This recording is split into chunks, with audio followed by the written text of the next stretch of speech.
quelqu'un est partant pour un échange de mari? Le mien est livré avec des ronflements et une tondeuse en panne. C'est ce qu'elle a dit. En plein milieu du dîner. Les fourchettes se sont figées en l'air. Les verres se sont immobilisés à mi-chemin des bouches. Quelques rires nerveux ont percé le silence. Sa meilleure amie, Mara, a éclaté d'un rire tonitruant, frappant la table comme si c'était la meilleure blague qu'elle avait entendue de toute l'année. Mais moi, je n'ai pas ri. Je n'ai même pas scié. J'ai posé mon verre de vin, j'ai tamponné ma bouche avec la serviette en tissu comme si nous étions à un enterrement plutôt qu'à un dîner dans le jardin, et je l'ai regardé droit dans les yeux. Pas de problème, ai-je dit, calme comme un juge. J'ai déjà rédigé les papiers pour mon remplaçant. On aurait pu sentir le vent tourner. Et voilà, la soirée entière s'est étouffée dans le silence. Le sourire de Jenna a vacillé, tressaillant au coin comme s'il ne savait plus si c'était encore drôle. Sa bouche s'est ouverte, probablement pour lancer une répartie désinvolte, mais je ne lui ai pas donné cette satisfaction. Je me suis levé, j'ai ajusté les manches de ma chemise comme si je redressais un smoking, et je suis rentré à l'intérieur. Pas de porte claquée, pas d'insultes criées, juste des pas mesurés et définitifs. Je ne suis pas ressorti. Je suis sûr qu'ils sont restés un peu plus longtemps. Conversation gênée, cliquetis de fourchette, peut-être il fait juste son théâtral. C'est son mot préféré. Théâtral. Elle l'a dit quand j'ai évoqué la façon dont elle me parle en public. Elle l'a dit quand j'ai mentionné qu'elle ne m'avait pas touché depuis 7 mois. Elle l'a dit quand je l'ai surprise à envoyer des SMS à son ex à 2 heures du matin et qu'elle a prétendu que c'était à propos de son chien malade. Mais ce soir-là, je n'étais pas théâtral. J'en avais fini. La vérité, c'est que j'attendais le moment où elle abattrait ses cartes devant témoin. Qu'elle me donne la permission sociale de partir la tête haute. Les gens oublient que la cruauté en public est une forme de consentement en soi. Quand on fait de quelqu'un la cible de ses blagues assez longtemps, il finit par arrêter de jouer le jeu. Le lendemain matin, j'étais parti. Maintenant, si vous écoutez ceci et que vous faites partie des 97% qui n'ont pas encore cliqué sur ce bouton d'abonnement, faites-moi une faveur et appuyez dessus. Non pas parce que j'ai besoin des chiffres, mais parce que des histoires comme celle-ci ne sont racontées que lorsque des gens comme vous aident à maintenir l'équipe en vie dans les coulisses. Nous mettons notre âme dans ces histoires pour ceux qui les ont vécues ou qui y ont à peine survécu. Revenons à Jenna. Elle n'a jamais vu le silence comme un avertissement. Elle l'a vu comme une victoire. Elle pensait pouvoir plaisanter sur notre mariage comme si c'était la chute d'une sitcom de fin de soirée. Mais ce qu'elle ne savait pas, ce qu'aucun d'entre eux ne savait, c'est que pendant qu'il riait autour du poulet grillé et de la sangria, j'avais déjà discrètement tout dissous sous ses pieds. Compte de retraite partagé il y a 3 mois. Chalet dans le Vermont, vendu, le produit de la vente placé dans une fiducie au nom de ma sœur. Courrier redirigé, lettre de démission présignée, effective ce vendredi-là. J'ai même encaissé la police d'assurance vie qu'elle ignorait que j'avais modifiée. Converti en rente viagère, sans versement au décès. Et le meilleur, le remplaçant dont elle plaisantait. Il n'y en avait pas, ni femme, ni personne, juste la paix. Une nouvelle vie déjà en mouvement. Une existence sans applaudissements pour de mauvaises performances. Je ne cherchais pas quelqu'un de nouveau. Je fuyais quelqu'un d'usé. Ce n'est pas la blague qui m'a brisé. C'est le fait qu'elle était répétée, travaillée. Elle en avait dit des variantes auparavant, à différents publics, à différents amis narquois, toujours suivi de son rire satisfait et de mon sourire forcé. Mais cette fois, elle a fait mouche parce que je l'ai laissé faire, parce que j'en avais besoin. Elle m'a donné une porte de sortie. Je l'ai prise. Plus tard dans la nuit, après le départ des invités et alors que la vaisselle était encore croûtée de peaux de saumon et d'aïoli, elle est montée et a trouvé le placard à moitié vide, le passeport disparu, la boîte de la montre de mon grand-père manquante. Le chargeur de mon ordinateur portable de travail enroulé proprement, comme une petite vague d'adieu. Et sur le comptoir de la cuisine, juste sous le bol de citrons inutilisés et l'huile de basilic périmée qu'elle disait toujours vouloir essayer, se trouvait un mince dossier, avec un seul mot, privé. À l'intérieur, un avis de séparation signé, une ventilation claire des actifs, une lettre notariée expliquant que je ne reviendrai pas. Sur la dernière page, un post-it, tu peux garder la chute. Pas de nom, pas de signature, juste le silence. Et le silence était la seule partie de moi pour laquelle elle ne s'était jamais entraînée. Elle est rentrée avant minuit. Ses cheveux sentaient encore le vin et la fumée des bougies à la citronnelle, et ses talons claquaient dans le couloir vide comme s'il ne reconnaissait pas l'endroit. Elle a appelé, à moitié en plaisantant, « David, tu boudes quelque part ?» Pas de réponse. La maison n'était pas sombre. Mais elle semblait creuse, comme si quelque chose d'essentiel en avait été retiré, comme si l'âme des lieux avait fait sa valise et s'était éclipsée pendant que personne ne regardait. Elle est montée à l'étage, s'attendant peut-être à le trouver endormi, boudeur, un casque sur les oreilles, une playlist passive-agressive diffusant quelque chose de triste et d'égocentrique. Mais la porte de la chambre était grande ouverte. Et au moment où elle est entrée, son estomac s'est noué. La moitié du placard avait disparu. Pas en désordre, pas saccagé, simplement disparu. Ses costumes, ses bottes de randonnée préférées, ce vieux sweatshirt de l'université qu'il ne la laissait jamais jeter. Une ligne parfaitement nette là où se trouvaient ses affaires.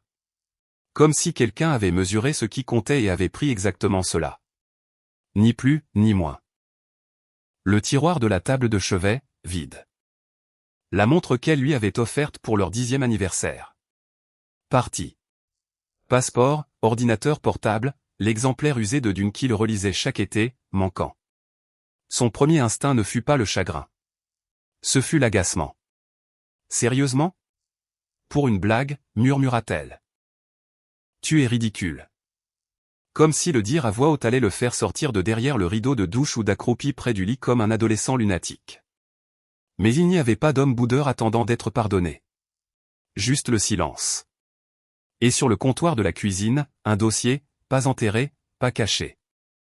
En plein centre, comme si un projecteur avait été braqué dessus. Une étiquette simple, privée. Elle a failli ne pas l'ouvrir. Pendant une minute entière, elle est restée là, les bras croisés, comme si l'ignorer pouvait rembobiner la nuit, comme si elle pouvait annuler ce qui venait d'exploser en retirant sa blague. Mais la curiosité l'emportait toujours sur sa conscience. Elle l'a ouvert. La première page, un avis de séparation signé, proprement formaté. Pas d'accusation théâtrale, juste des dates, des références légales et une signature à l'encre bleue qui n'avait pas tremblé d'un iota. Son écriture donnait l'impression qu'il planifiait cela depuis des semaines, peut-être des mois.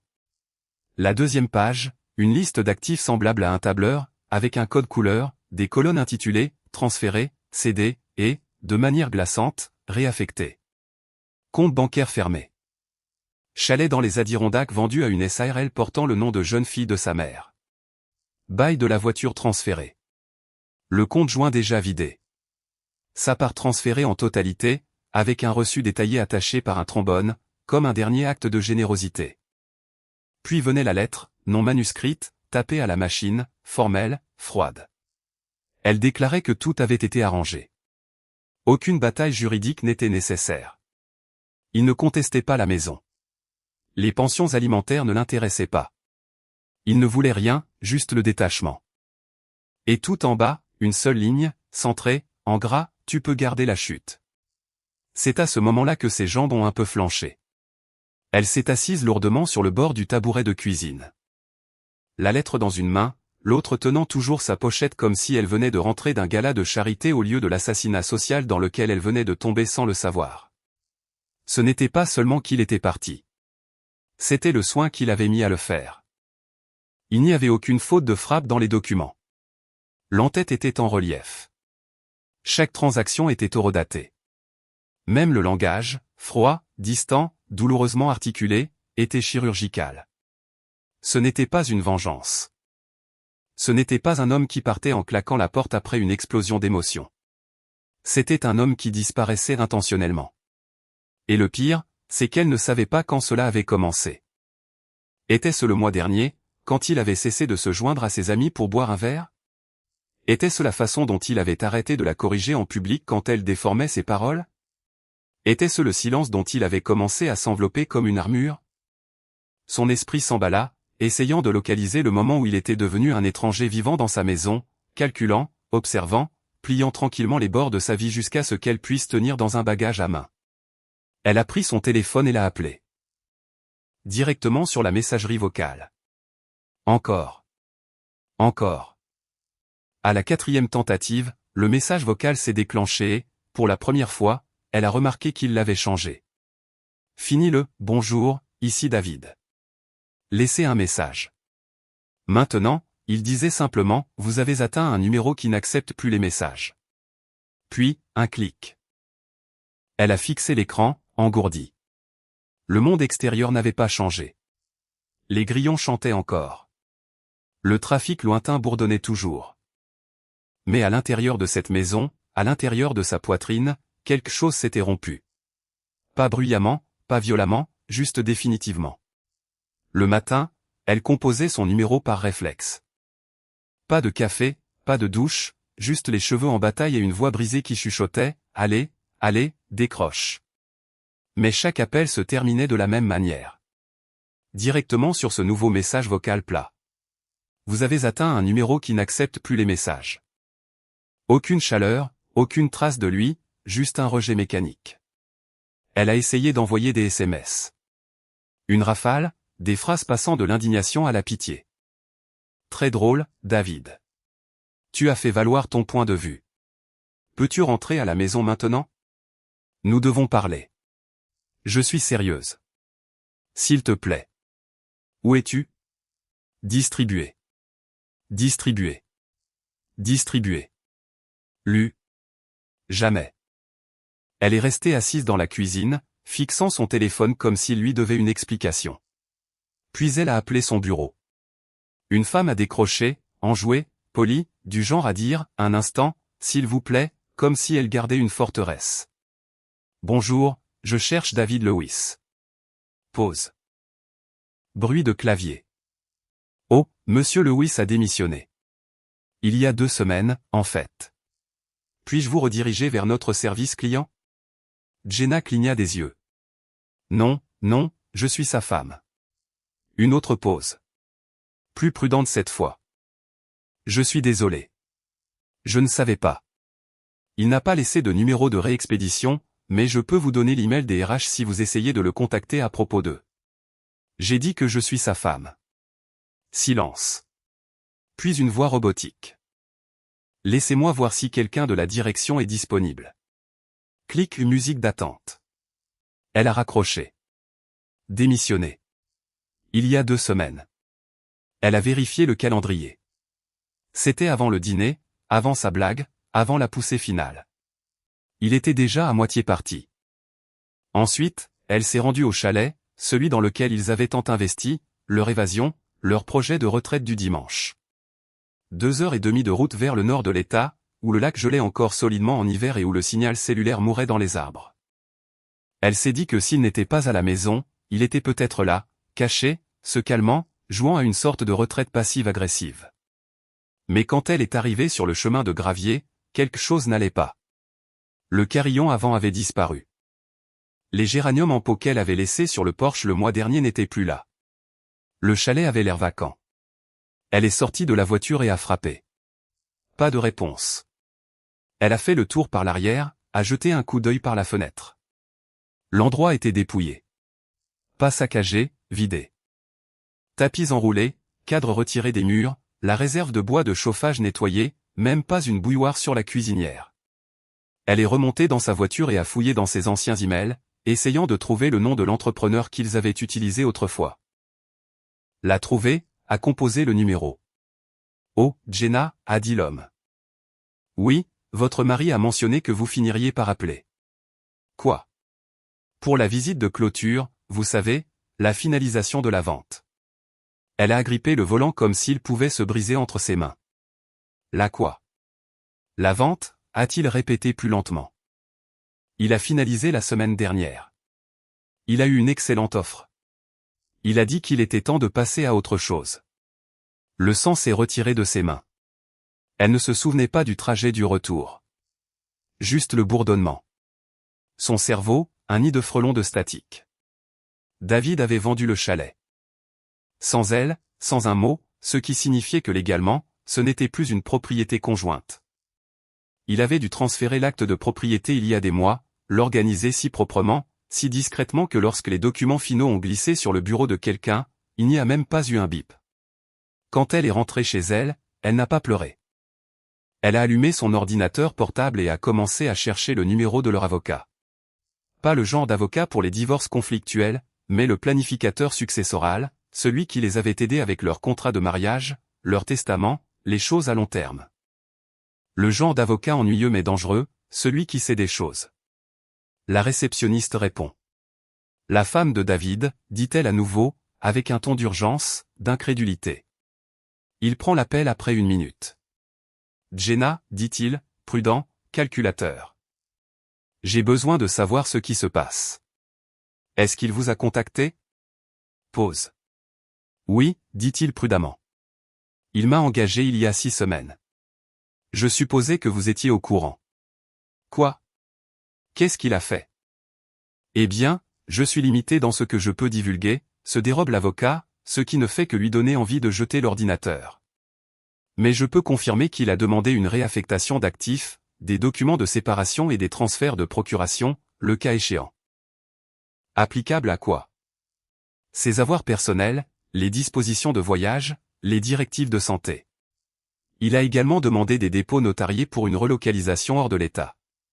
Elle l'interrompt, la voix sèche. A-t-il dit où? Non, dit l'avocat. Seulement qu'il était temps de dénouer les liens devenus inutiles. Ces mots. Des liens inutiles. Elle a fixé l'écran longtemps après la fin de l'appel. Email, photos, feuilles de calcul tourbillonnaient comme des fantômes.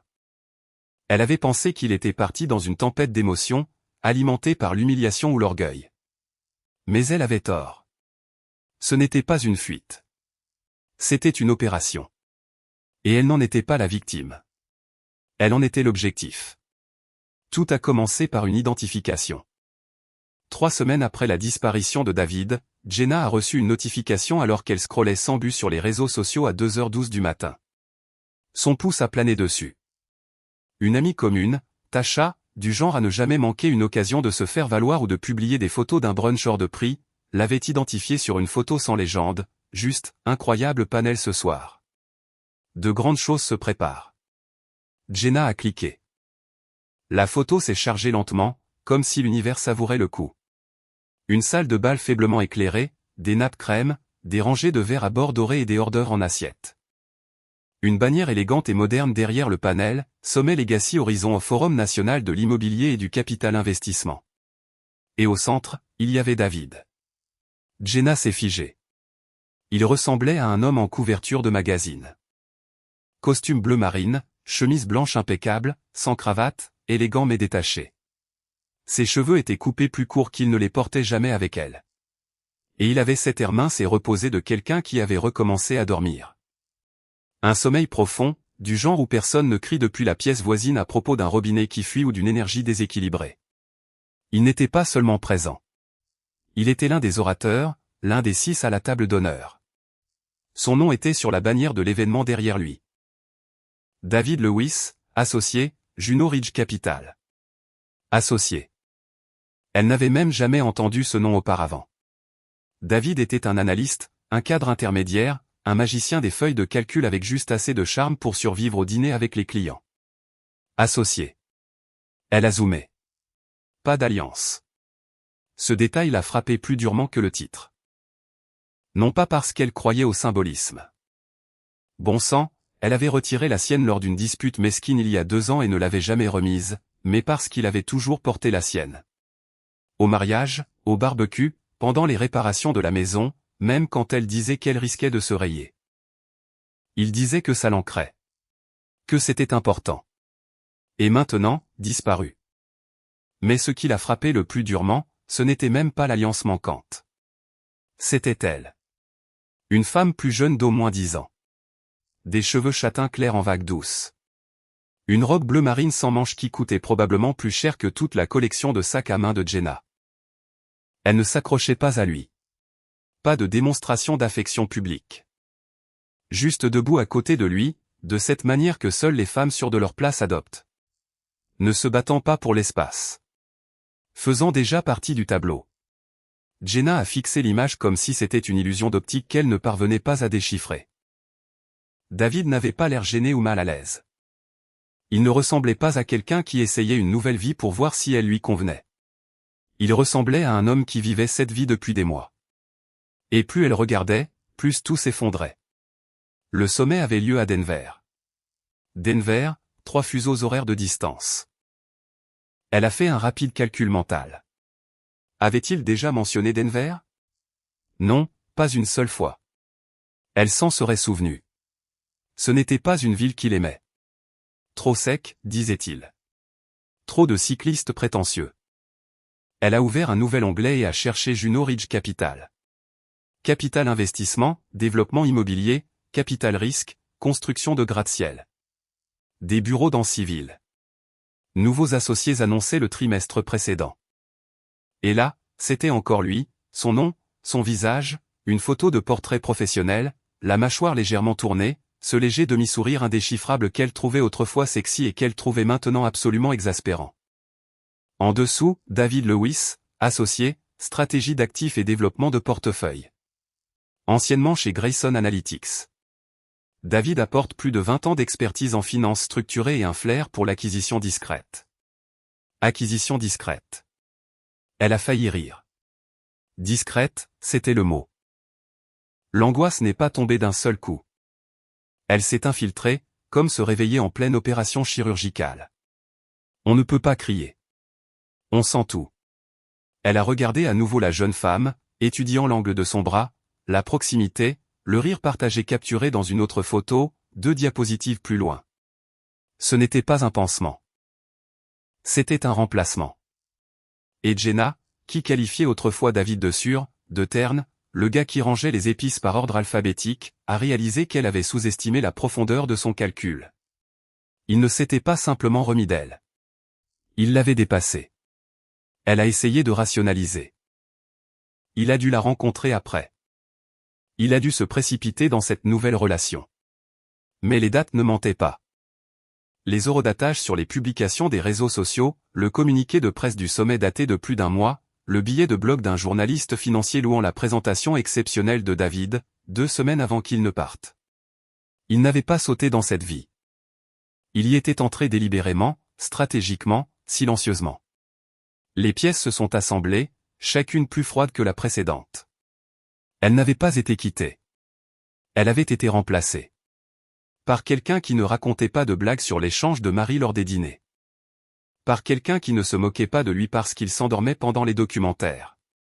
Par quelqu'un qui, probablement, applaudissait au lieu de jouer la comédie. Et à ce moment-là, Jenna n'a pas pleuré. Elle n'a pas crié. Elle est simplement restée assise sur son canapé parfaitement assorti, dans la maison qu'il lui avait donnée, avec les comptoirs qu'il avait installés et les sols qu'ils avaient choisis ensemble, et elle a réalisé qu'elle n'était plus le centre de l'histoire de personne, pas même de la sienne. La lettre est arrivée un mardi. Un de ces matins gris et fades où rien ne se détache, jusqu'à ce que quelque chose se détache. Enveloppe simple, mais en recommandé. Ce genre d'enveloppe discrète et menaçante qui ne crie pas au problème, mais qui l'incarne.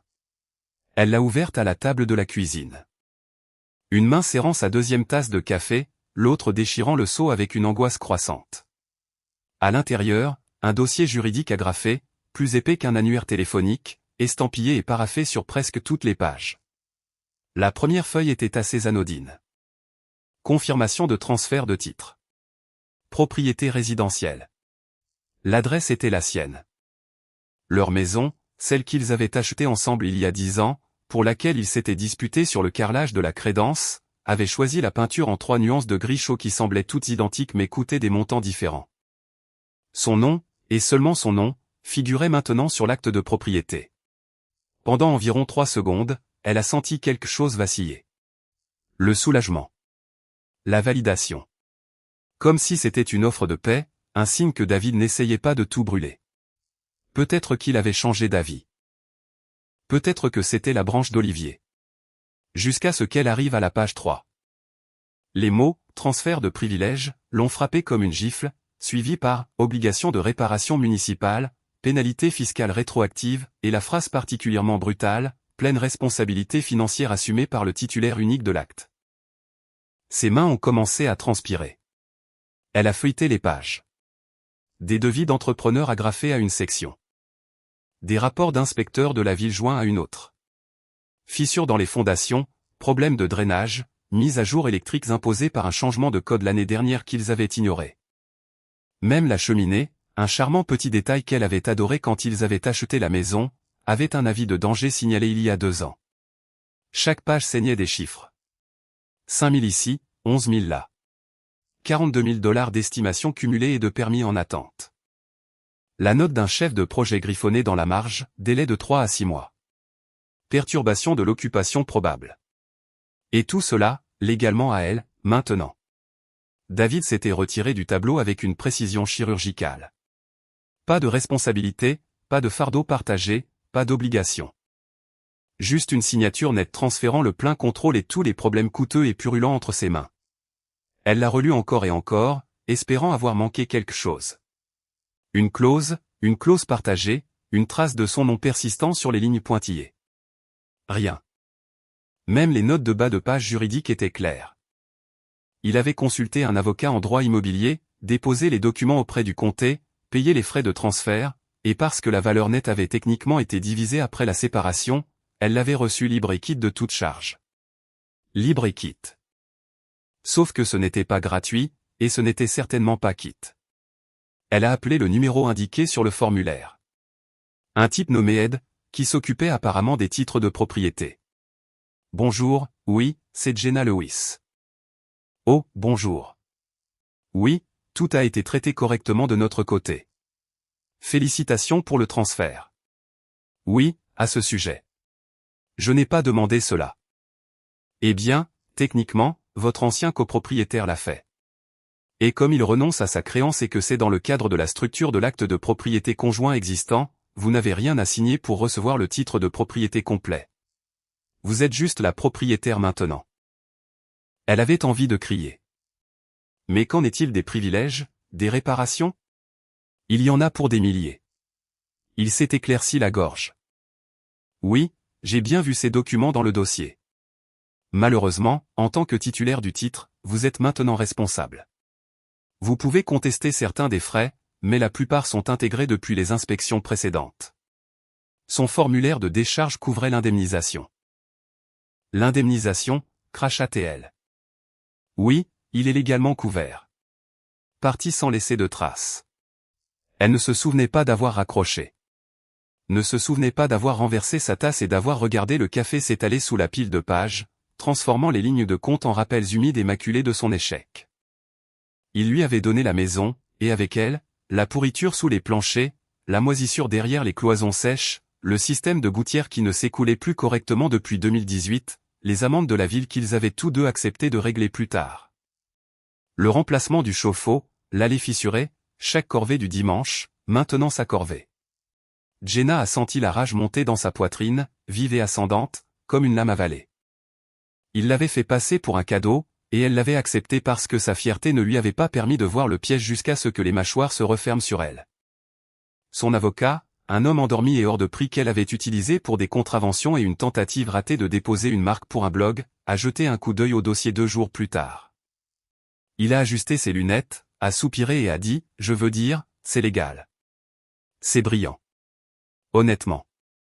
Il n'a rien pris. Il vous a simplement tout laissé. Elle n'a pas crié. Elle n'a pas pleuré. Elle est simplement restée assise là, à regarder son avocat tourner les pages et marmonner de temps en temps des phrases comme « sacrément malin » et « la sortie la plus propre que j'ai vue depuis des années ». Elle a alors réalisé quelque chose. David n'était pas parti pour s'échapper. Il était parti pour se décharger. Et elle ne portait plus le poids d'un mariage. Elle emportait les ruines, seule. Par dessein. Elle ne l'a pas appelé par stratégie. Elle l'a appelé parce que, l'espace d'un instant, elle a oublié que tout le monde avait déjà choisi son camp. Il était 22h03. Jenna était recroquevillée sur le sol du salon, entourée de plans et de factures d'entrepreneurs qu'elle ne comprenait pas, quand elle a composé le numéro de Marcus. L'ami le plus proche de David à l'université. Ils passaient leurs vacances ensemble. Marcus et sa femme, Jenna et David. Jeux de société, baignade dans le lac, chili partagé qui avait toujours un goût de regret. Marcus avait été à leur mariage, avait porté un toast à leur amour avec du bourbon et des blagues déplacées. Il devait comprendre. Quand il a décroché, sa voix était fatiguée, pas irritée, juste résignée. « Salut », a-t-elle dit, la voix fragile. « C'est Jenna. » Pause. « Je me doutais que ce jour viendrait. » Marcus, J'ai juste besoin de parler à quelqu'un qui le connaît vraiment. Une autre pause. Puis, tu veux dire la version de lui dont tu te souviens? Ou celle que tu as ignorée? Son souffle s'est coupé. Quoi? Il t'a prévenu, a dit Marcus. Pendant des années. Tu n'as cessé de jouer la comédie. Il a arrêté d'applaudir. Celle-là a fait mal. Je ne pensais pas que c'était si grave. C'est ça le problème, Jenna. Tu n'as jamais pensé que c'était grave. Tout était une performance pour toi. Les dîners, les piques, les roulements d'yeux devant les amis. Tu pensais que c'était charmant. David ne faisait que le supporter. Elle a essayé de parler, mais il a continué. Il est venu me voir l'hiver dernier, seul. Il a dit qu'il ne pouvait plus respirer près de toi. Il a dit que ce n'était pas de la haine. Ce n'était même pas de la colère. C'était du chagrin. La poitrine de Jenna s'est serrée. Il a fait ton deuil avant de partir, a dit Marcus, plus doucement maintenant. Il ne s'est pas enfui. Il t'a pleuré en silence, puis il est passé à autre chose. La ligne est devenue silencieuse. Elle n'a pas rappelé. Une semaine plus tard, elle a reçu son invitation. Enfin, pas exactement la sienne. C'était un email transféré par une connaissance commune. Une invitation électronique sur papier glacé pour la vente aux enchères caritatives de la Fondation Chandler au profit de projets d'eau potable. Lieu, l'Imperial Hall, en centre-ville. Code vestimentaire, cravate noire facultative. Liste des invités, l'élite. Et là, c'était encore lui. David Lewis, comité d'accueil. Elle a fixé l'écran pendant un long moment, ne sachant pas si elle devait crier ou rire. David organisant des événements caritatifs. Quand cela avait-il commencé? Elle n'aurait pas dû y aller. Chaque neurone lui disait de rester à la maison. Mais le désespoir a une façon de se déguiser en besoin de tourner la page. Elle a acheté une robe qui coûtait plus cher que ce qu'elle avait, a emprunté des chaussures qui lui ont donné des ampoules au premier contact, et est entrée dans ce palais baigné de lustre comme si elle appartenait encore à quelque chose. Au moment où elle l'a vu, elle a su que ce n'était pas le cas. Il se tenait sous une arche dorée, un verre à la main, entouré d'hommes en costume sur mesure et de femmes en velours. Sa posture était naturelle. Le même homme qui grognait en se levant du canapé glissait maintenant à travers les conversations comme un requin en eau calme. Et il l'écoutait. Il se penchait vers lui. Il était en plein rire quand il l'a repéré. Son expression n'a pas changé. Pas d'éclair de surprise. Pas de froncement de sourcils. Juste un clignement de paupières polies, comme s'il avait remarqué un tableau intéressant dans un couloir qu'il ne se souvenait pas d'avoir décoré. Elle s'est avancée. Deux hommes en costume noir l'ont bloqué, doucement, comme une brise avec des coudes. J'ai besoin de lui parler, dit-elle, la voix basse, urgente. Ils n'ont pas haussé le ton. N'ont même pas dit non. L'un s'est penché et a murmuré, cette zone est réservée aux membres du comité et à leurs invités. J'étais sa femme. L'autre agent de sécurité n'a pas scié. Compris, madame. Mais cette zone est fermée. Madame. Ce mot lui a fait l'effet d'une gifle. Elle a regardé par-dessus leurs épaules. David était déjà de nouveau tourné dans l'autre sens, en pleine conversation, souriant à quelque chose qu'une femme disait. Grande, cheveux noirs, posture élégante, faisant clairement partie de ce monde. Jenna ne la reconnaissait pas. Bien sûr que non. Elle s'est retournée et s'est dirigée vers le bar ouvert, les joues en feu. Chaque rire derrière elle semblait viser son dos. Chaque tintement de verre, un jugement. Elle a commandé une boisson qu'elle ne pouvait pas prononcer et a fait semblant d'étudier les œuvres d'art comme si cela ne la détruisait pas de l'intérieur. Elle était venue chercher de la sympathie. Elle a trouvé une porte verrouillée. Pire que ça, on ne lui a pas refusé l'entrée. On ne l'a pas reconnue. David ne l'avait pas bannie de sa nouvelle vie. Il l'avait simplement construite sans lui laisser le moindre espace pour exister. C'est arrivé à minuit 41. Elle était réveillée. Bien sûr qu'elle l'était. Le sommeil était devenu une négociation que son corps perdait constamment. La nuit s'étirait plus longtemps maintenant, épaisse de « et si » et de recherches Google sans issue pour des termes comme « transfert d'actes de propriété inversé » et « droits matrimoniaux rétrospectifs ». L'écran de son téléphone était la seule lumière restante dans la pièce, projetant des ombres vives sur des factures non ouvertes et des devis d'entrepreneurs qui se multipliaient comme de la moisissure. Elle lisait un blog sur la réinvention personnelle à la quarantaine, quelque chose d'imbibé de platitudes désespérées, quand la notification a glissé du haut de son écran. Numéro inconnu, l'offre tient toujours. Fais-moi savoir si tu veux faire l'échange. D'abord, elle a cligné des yeux, confuse. Le genre de clignement qui survient lorsque votre cerveau essaie de vous protéger en prétendant que vous avez mal compris. Puis son sang s'est glacé. Elle l'a relu. L'offre tient toujours. Fais-moi savoir si tu veux faire l'échange. Ses mains tremblaient. Pas de manière théâtrale. Pas de frisson de feuilleton télévisé. Juste de petites contractions involontaires alors que son corps traitait l'ampleur de ce qu'elle voyait. Elle connaissait ce ton, cette moquerie froide. Le message n'avait pas besoin de nom. C'était lui, David. C'était un scalpel déguisé en SMS. Il avait attendu. Attendu que sa fierté s'érode. Attendu qu'elle soit vidée et qu'elle cherche dans les bribes de sa mémoire la preuve qu'elle n'avait pas toujours été cruelle, attendu qu'elle soit assez bas pour espérer une réponse, n'importe quelle réponse. Et maintenant, ceci. Un rappel du moment qui avait tout fait exploser. Le dîner, le sarcasme, son verre levé en riant pendant qu'il mourait un peu derrière ses yeux. Quelqu'un est partant pour un échange de mari? Et maintenant, le revoilà. Mais cette fois, la blague n'était pas destinée à l'atabler. Elle lui était destinée. Le pire n'était pas le message. C'était ce qui venait après. Elle a cligné des yeux une fois, deux fois, et a regardé en temps réel le numéro disparaître. Littéralement s'évanouir de son téléphone. Le fil de discussion s'est dissous dans le néant comme s'il n'avait jamais existé.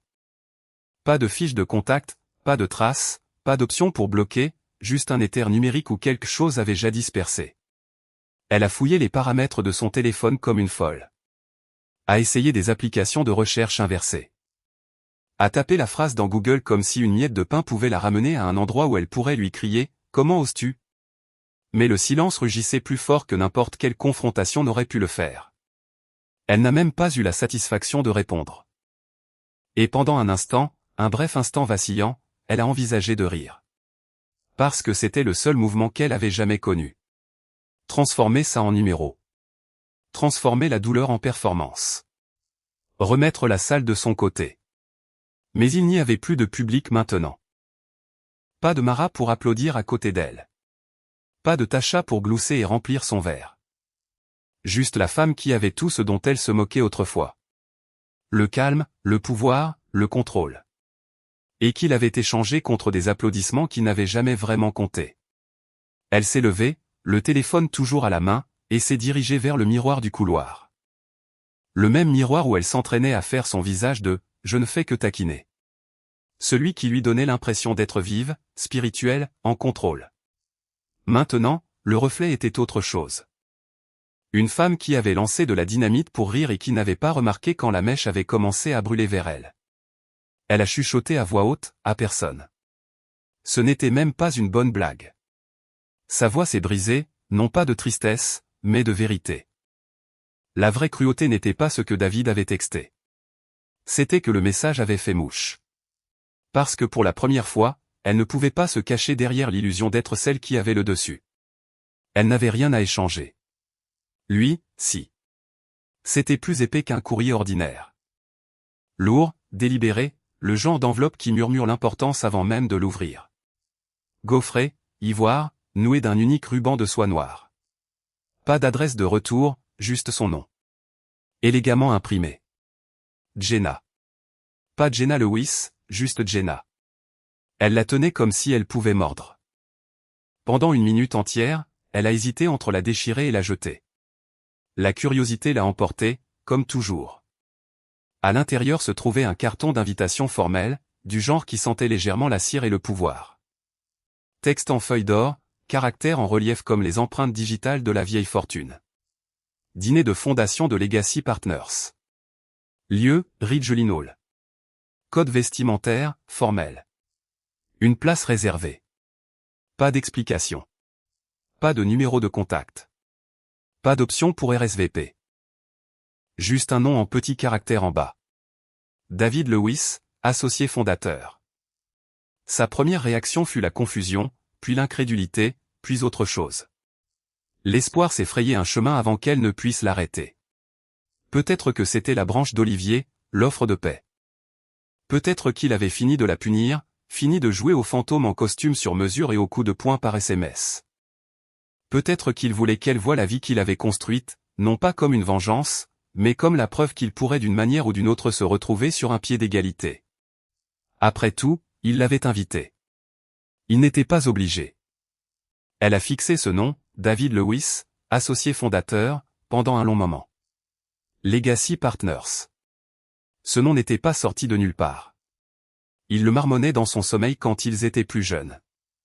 Un rêve de gosse, l'avait-il appelé une fois. Legacy Partners. L'immobilier rencontre le capital propre. Une éthique réelle dans le capital. Je le construirai avant mes 50 ans. Et maintenant, il l'avait fait. Ridgeline Hall n'était pas n'importe quel lieu. C'était le lieu. Un endroit qu'on ne réservait pas. On le méritait. Plafond de verre, sol en marbre, un personnel de service formé en 3 langues. Le genre d'endroit qui vous fait payer l'oxygène et vous fait dire merci. Elle n'avait rien à se mettre. Elle a mis quelque chose quand même. La robe était la même robe colonne noire qu'elle avait portée au mariage d'un ancien client. Intemporelle, un peu trop serrée maintenant, mais propre. Elle s'est coiffée comme David aimait autrefois, les cheveux relevés avec quelques mèches douces qui tombaient. Elle se détestait de s'en souvenir, mais elle s'en souvenait encore. En sortant de la voiture ce soir-là, Ridgeline Hall brillait comme s'il savait qui y appartenait.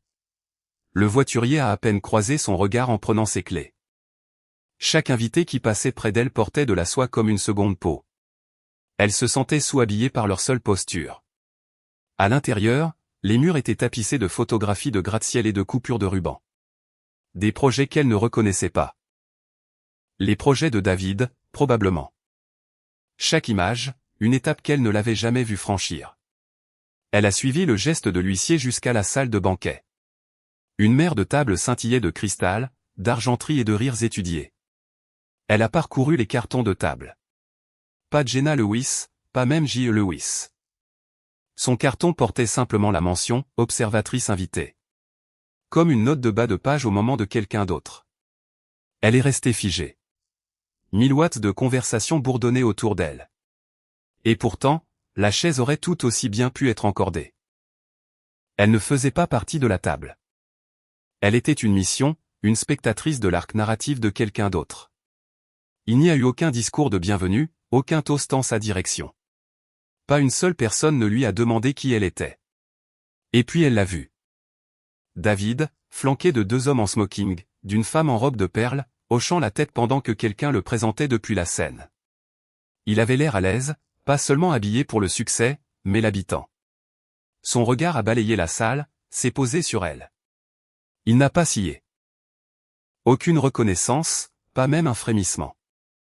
Elle l'a regardé se tourner légèrement, dire quelque chose à l'homme à côté de lui, et la table a éclaté d'un rire discret et appréciateur. Pas de signal à la sécurité. Pas de sourire narquois. Juste rien. Elle s'est assise. Elle a écouté. Les plats ont été servis. Des discours ont été prononcés. Des diapositives ont été projetées. Projection d'expansion, nouveau partenariat avec des villes, croissance internationale. Le nom de David est apparu encore et encore à l'écran, chaque fois avec un nouveau titre, directeur stratégique, chef de la vision, cofondateur. Elle a siroté son vin et a réalisé ce que c'était vraiment. Ce n'était pas un geste de paix. Ce n'était pas pour tourner la page. Ce n'était pas non plus de la cruauté. C'était une présentation. Un dévoilement. Il voulait qu'elle voie la vie qu'il avait construite.